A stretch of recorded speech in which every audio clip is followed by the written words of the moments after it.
Hello दोस्तों, welcome to शिक्षा corner. आज का टॉपिक है न्यायिक सक्रियता, जुडिशियल एक्टिविज्म।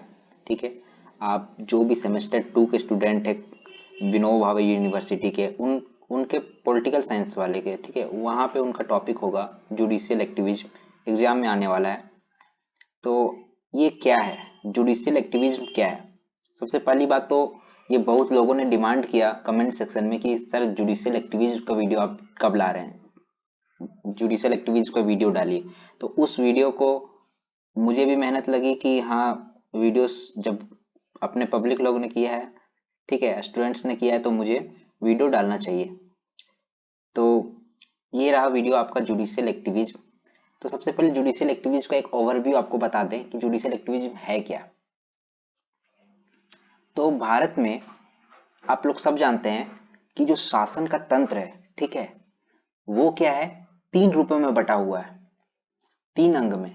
आप सब जानते हैं, यहाँ पे आपको दिख रहा होगा, यहाँ पे विधायिका, कार्यपालिका और न्यायपालिका, आप सब जान रहे हैं। और इन्हीं अंगों को सबको अपनी अपनी शक्तियां दी गई है और सभी की शक्तियों को सीमित भी किया गया है, ठीक है। लेकिन बात ये हो जाती है, न्यायिक सक्रियता क्या है? तो जब आप सब जान रहे हैं कि न्यायपालिका जो होती है उनका अपना एक दायरा होता है, लेकिन जब न्यायपालिका कार्यपालिका की दायरा को या तो कार्यपालिका के मामले में हस्तक्षेप करने लगे अपने दायरे से आगे बढ़कर, तो उसे न्यायिक सक्रियता कहते हैं। ठीक है, मतलब कुछ ऐसा परिस्थिति आ जाए कि न्यायपालिका को लगने लगे कि नहीं, ये काम जरूरी है और इससे हमको अपना जो दायरा है उससे बाहर निकल के ही, लेकिन हमको ये करना जरूरी है, तो वो करेगा। ठीक है, तो वो उसको न्यायिक सक्रियता कहते हैं, जुडिशियल एक्टिविज्म कहते हैं। ठीक है, तो एक बार पढ़ के यहाँ मैं सुना देता हूँ। भारतीय न्यायिक व्यवस्था की एक अपरंपरागत तथा नवीन अवधारणा, जिसे लोक कल्याण तथा सामाजिक न्याय के लिए अतिरिक्त न्याय संवेदनशीलता भी कहा जाता है। संविधान द्वारा सरकार के 3 अंगों विधायिका, कार्यपालिका, न्यायपालिका के कार्य तथा शक्तियों का स्पष्ट विभाजन और उनकी सीमाएं निर्धारित की गई है। परंतु जब न्यायपालिका अपने कार्य सीमा से बाहर निकलकर विधायिका, कार्यपालिका के मामलों में हस्तक्षेप करने लगती, तो उसे न्याय सक्रियता कहते हैं। ठीक है, तो आप लोग को ये समझ में आ रहा होगा। अब क्या है, पिछले 3 दशकों में कैसे कैसे न्यायिक सक्रियता आगे बढ़ी, तो वहां पे यह है कि पिछले 3 दशकों में भारत की न्याय व्यवस्था के स्वरूप में क्रांतिकारी परिवर्तन आया। इसमें न्यायपालिका का कार्य व्यवहार तथा विशेष रूप से उसका लक्ष्य भी बदल गया है। वर्तमान में इसका लक्ष्य व्यक्तिगत न्याय के साथ सामाजिक न्याय की भी स्थापना करना हो गया है। यही धारणा न्यायिक सक्रियता का मूल है। तो आप लोग यहाँ पर 2 वर्ड सीखिए। यहाँ पे क्या है, 2 आपको मिला, एक है व्यक्तिगत न्याय और एक सामाजिक न्याय। क्या होता है व्यक्तिगत न्याय, सामाजिक न्याय क्या होता है? ठीक है, ऐसा न्याय जो एक व्यक्ति के प्रति हो। ठीक है, व्यक्तिगत न्याय, व्यक्ति जिसमें अपनी न्याय के बारे में सिर्फ सोचे, और एक न्याय होता है जिसमें जो न्यायपालिका हो वो पूरे समाज के बारे में सोचे। ठीक है, तो वो सामाजिक न्याय होगा। तो अब क्या हो गया, व्यक्तिगत न्याय की जगह पे अब साथ साथ सामाजिक न्याय की भी स्थापना करना हो गया है। यही, और न्यायिक सक्रियता का मूल यही है कि आप किसी की, कोई अगर न्यायपालिका, जो सुप्रीम कोर्ट है, ठीक है, सुप्रीम कोर्ट अगर ये देखेगी कि मेरे न्याय से किसी एक आदमी का भला हो रहा है और किसी मतलब पूरे समाज का उससे उसको हानि पहुंच रहा है, तो सुप्रीम कोर्ट न्यायिक सक्रियता में ये करेगी कि वो ऐसा काम करेगी, ऐसा निर्णय देगी जिससे समाज के लोगों को भी भला हो, समाज के लोगों का भी भला हो, उसके पक्ष में भी निर्णय जाए, और एक व्यक्ति की भी व्यक्ति की भी जो भी वो होगी, उसका डिमांड्स होगा, उसको भी पूरा किया जाए और पूरे समाज को भी कोई हानि ना हो, ऐसा न्याय देगी। तो वो न्यायिक सक्रियता के अंतर्गत आता है। वर्तमान में न्यायपालिका न्याय देने के साथ साथ एक प्रशासक, सुधारक, नीति निर्धारक की भूमिका भी अदा कर रही है। अर्थात न्यायपालिका न्याय संबंधी कार्यों के अतिरिक्त ऐसे कार्य कर रही है जो विधायिका व कार्यपालिका द्वारा किए जाने चाहिए। ठीक है, तो समझ में आ गया आपको बात कि न्यायपालिका उन लोगों का भी काम कर रहा है जो कार्यपालिका को करना चाहिए, एग्जीक्यूटिव को। विधायिका विधायिका को करना चाहिए। विधायिका मतलब लेजिस्लेचर, लेजिस्लेटिव, जो नियम बनाती है, कानून बनाती है। कार्यपालिका जो कार्य करती है। ठीक है, तो इन दोनों का काम को भी कौन कर रहा है आज का युग में, वो क्या वर्तमान समय में न्यायपालिका भी कर रही है। ठीक है, तो कार्यपालिका की उदासीनता अथवा स्वेच्छाचारिता की दशा में न्यायपालिका ने अपने पारंपरिक प्रतिमानों प्रतिबंधों को शिथिल करके लोकहित व समाज न्याय हेतु कार्यपालिका के क्षेत्र में प्रवेश किया। मतलब मेन उद्देश्य उसका ये रहा है कि कार्यपालिका जो है वो अपना कार्य अगर ठीक से नहीं कर पा रही है, ठीक है, तो न्यायपालिका क्या है, उस क्षेत्र में उतर गई कि वो कार्यपालिका के क्षेत्र में भी उतर गई, प्रवेश कर ली और सामाजिक न्याय करना चाहती है न्यायपालिका, कि उसका न्याय जो होगा सामाजिक न्याय होगा।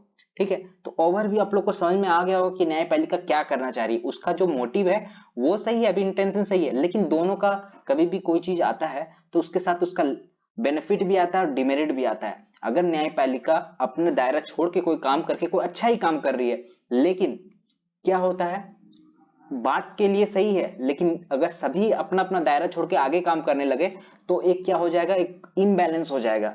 ठीक है, जो भी पावर सिस्टम जो बना हुआ है पूरा कॉन्स्टिट्यूशन में, वो पूरा क्या हो जाएगा, इम्बैलेंस हो जाएगा। तो ये भी एक डिमेरिट है, तो वो आगे दिखेगा आपको। ठीक है, न्यायपालिका सक्रियता की पृष्ठभूमि में जनहितवाद है। यहां पे एक PIL आया। What is PIL? PIL है क्या? तो PIL जो है वो है पब्लिक इंटरेस्ट लिटिगेशन, मतलब जनहित याचिका। ठीक है, तो यहां पे सबसे पहले आपको जानना होगा कि भारत में जनहितवाद के द्वारा न्यायिक सक्रियता को बढ़ावा मिला है।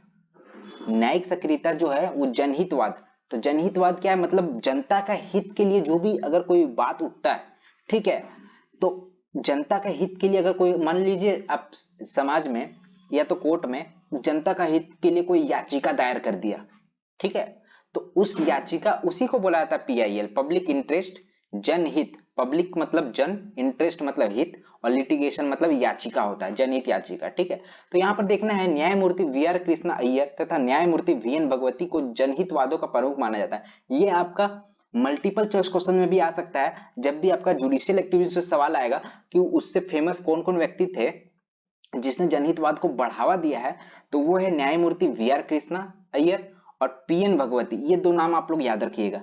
ठीक है, PN भगवती संविधान में न्यायपालिका को नागरिकों के अधिकारों का संरक्षक बनाया है, इसलिए विधि के शासन को सुरक्षित रखने तथा विधि व्यवस्था को बनाए रखने के लिए न्यायपालिका को उत्तरदायित्व लेना आवश्यक है, क्योंकि न्यायपालिका ही जो है वो हम लोग के फंडामेंटल राइट्स की रक्षा करती है, और जब न्यायपालिका फंडामेंटल राइट्स की अगर रक्षा करती है तो उसका उत्तरदायित्व है कि वो विधि व्यवस्था को बनाए रखे। चलिए देखते हैं PIL। इन याचिकाओं का विचार अमेरिका में उत्पन्न हुआ, तो जो याचिका जो आई है जनहित याचिका, वो सबसे पहले अमेरिका में इसका विचार आया। इनका उद्देश्य लोकहित या जन कल्याण तथा सामाजिक न्याय की प्राप्ति करना होता है। जब किसी व्यक्ति या संस्था द्वारा सामाजिक हित, सामाजिक समूह से जुड़े मुद्दों को न्यायपालिका के समक्ष लाया जाता है, तो न्यायपालिका उनके कष्टों को दूर करने के लिए उचित निर्णय देती है। जनहितवाद एक व्यक्ति से नहीं बल्कि समाज, जनता के एक वर्ग के हितों से जुड़ा होता है। तो समझ में आ गया आपको जनहित याचिका। आगे चलते हैं। अब आता है ये जो है सक्रियता है। ठीक है, क्या है, न्यायिक सक्रियता है। यहां आप लोग न्यायिक सक्रियता लिख लीजिएगा, न्यायिक सक्रियता यहां पे। ठीक है, यहां पे आप लोग लिखिएगा न्यायिक सक्रियता के लिए उत्तरदायी कारक। ठीक है, अब पहला क्या कारक है आप लोग देख रहे हैं, कार्यपालिका की बढ़ती उदासीनता, स्वेच्छाचारिता, अनुशासनहीनता और निष्क्रियता ने न्यायिक सक्रियता को जन्म दिया। हाँ, अगर कार्यपालिका अपना काम ठीक से नहीं कर पा रही है, ठीक है, वो अनुशासनहीन हो रही है, निष्क्रिय हो रही है, तो वहां पे न्यायिक सक्रियता को बढ़ावा मिलेगा, न्यायिक सक्रियता का जन्म जरूर होगा, न्यायपालिका चुप नहीं बैठेगी। ठीक है, अब आता है लोक कल्याणकारी राज्य की अवधारणा के कारण, मतलब अगर एक लोक कल्याणकारी राज्य का स्थापना करना है जनहित के लिए, सामाजिक न्याय के लिए, तो न्यायपालिका को अपने शिथिल, अपने जो होगा ना उसका बॉन्डिंग से बाहर निकल के वो काम कर सकती है। जनता द्वारा न्यायपालिका में अधिक विश्वास देता है जाना भी न्याय सक्रियता का महत्वपूर्ण कारण है। ठीक है, तो आप लोग ये पॉइंट सब देख लीजिए। ठीक है, क्योंकि वीडियो बहुत ज्यादा लंबी हो जाएगी अगर मैं सारे पॉइंट्स को डील करूंगा। एक ओवरव्यू आप लोग को पूरा का पूरा समझ में आ गया है कि, ठीक है, तो ओवरव्यू पूरा समझ में आ गया। अब देखना है पक्ष में तर्क। आप बोले थे ना प्रो और कॉन्स होता है, तो प्रो क्या होता है, वो होता है पक्ष, उसके पक्ष में क्या होता है, इंग्लिश टर्म है प्रो, एंड विपक्ष को बोला जाता है कॉन्स। ठीक है, तो यहां पर देखना है न्यायिक सक्रियता के कारण साधन एक गरीब तथा आम जन को न्याय सर्वसुलभ हो गया, मतलब साधन या साधारण कुछ हुआ होता होगा। ठीक है, ठीक है, तो यहां पर देख लेना है कि न्यायिक सक्रियता के कारण क्या है, आम जन लोगों को भी न्याय सर्वसुलभ हो पाया। आप लोग समझ पा रहे हैं, लोक कल्याणकारी राज्य के स्वप्न को वास्तविकता का आधार प्रदान करने में न्यायिक सक्रियता ने महत्वपूर्ण भूमिका निभाई है। न्यायिक सक्रियता से विधायिका तथा कार्यपालिका के उत्तरदायित्व तथा जवाबदेही में वृद्धि हुई है। तो ये सब क्या है, पक्ष में तर्क है। विपक्ष में तर्क क्या है, देखिए अब विपक्ष का बात करना बहुत जरूरी है किसी भी चीज के, ठीक है, क्योंकि हानि होती है।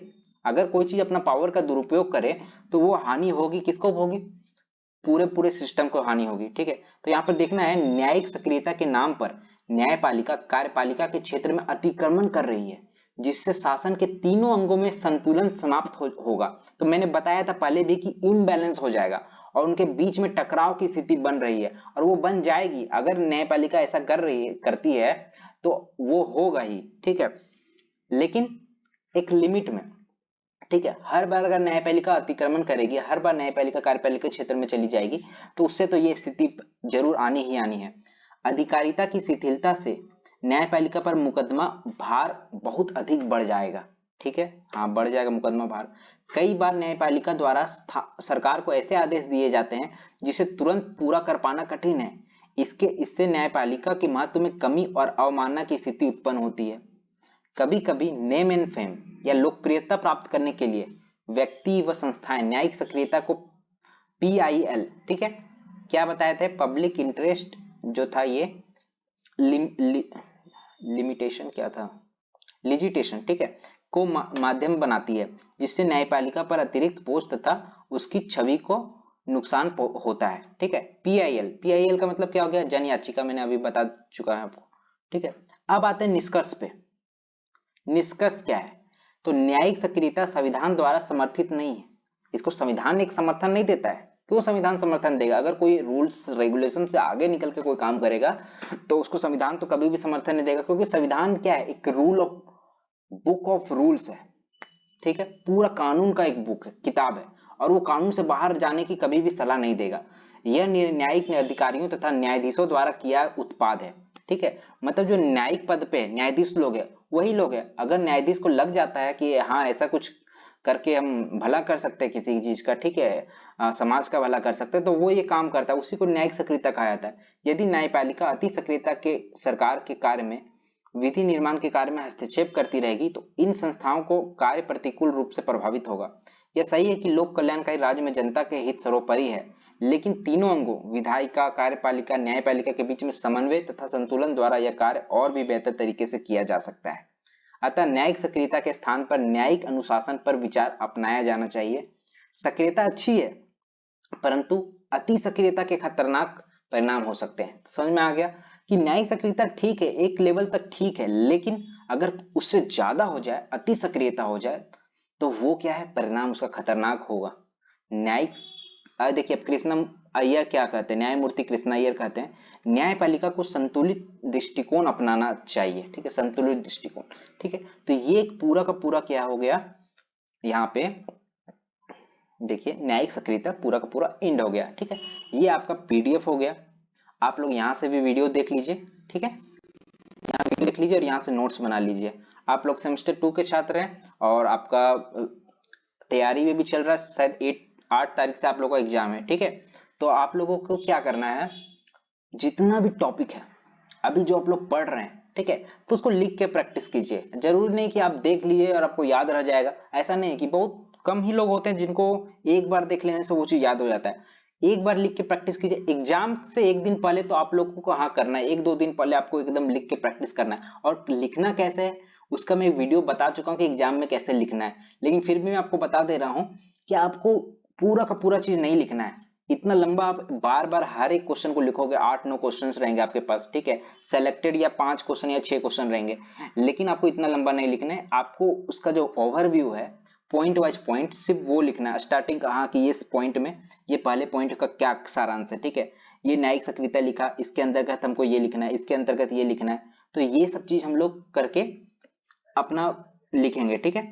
तो ये मैं अपना एक्सपीरियंस के अनुसार बता रहा हूँ, मैंने भी ग्रेजुएशन ही किया है और मेरा कंप्लीट हो चुका है, तो फिर आप लोगों को ऐसे करना है, ठीक है। तो दोस्तों वीडियो आप लोगों को कैसी लगी, वीडियो अगर आपको अच्छा लगा हो तो प्लीज वीडियो को लाइक जरूर कीजिएगा। अब आप लोग का साथ रहेगा, आप लोग कमेंट करते हैं तो हमें पता चलता है कि हमें और भी क्या करना है, नई नई चीजें कैसे लानी है, क्या क्या टॉपिक्स को और कवर करना है, ठीक है। तो आप लोग कमेंट जरूर कीजिएगा, और चैनल पे नए हैं तो चैनल को लाइक जरूर कीजिएगा, चैनल को सब्सक्राइब कीजिए, ठीक है। इस वीडियो को लाइक कीजिए और शेयर कर दीजिए अपने जितने सारे दोस्त हो, ठीक है, क्योंकि हम लोग का फैमिली जितना बड़ा होगा, यहाँ पे स्टूडेंट्स हम लोग जितना ज्यादा फैमिली होगा उतना ज्यादा लोग को ये बेनिफिट मिलेगा, ठीक है, कि सारे नोट्स यहाँ पे आपको मिल जा रहा है। आप लोग देख सकते हैं शुरू से अंत तक जितना भी नोट्स है सेमेस्टर वाइज 6 सेमेस्टर तक का नोट्स यहाँ पर अवेलेबल है, ठीक है। आप लोग सिर्फ सर्च कीजिए शिक्षा कॉर्नर लगा दीजिए, आपको पूरा का पूरा जानकारी यहाँ पे मिल जाएगा। वीडियो ज्यादा लंबी नहीं हो, वीडियो को यहीं पे एंड करते हैं, ठीक है। थैंक यू दोस्तों,